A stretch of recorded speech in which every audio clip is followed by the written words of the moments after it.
Assalamualaikum warahmatullahi wabarakatuh. Puasa adalah madrasah kesabaran. Di saat kita lapar, lelah dan emosi kita diuji, disitulah kesabaran kita dilatih.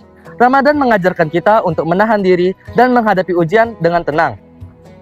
Sobat Furqan tahu nggak? Kesabaran bukan hanya menahan lapar, tetapi juga menahan emosi dan tetap menjaga akhlak. Orang yang sabar akan selalu mendapatkan ridho Allah Subhanahu wa Ta'ala, baik dalam ibadah maupun dalam kehidupan sehari-hari.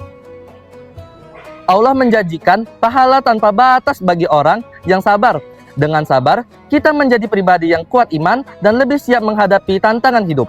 Mari kita gunakan Ramadan untuk melatih kesabaran dalam semua aspek, termasuk dalam menghadapi keluarga, teman, dan orang lain. Latih kesabaran agar menjadi kebiasaan baik yang terus terbawa setelah Ramadan. Semoga Ramadan ini menjadikan kita pribadi yang lebih sabar, kuat iman, dan selalu bersyukur pada Allah Subhanahu wa Ta'ala. Wassalamualaikum warahmatullahi wabarakatuh.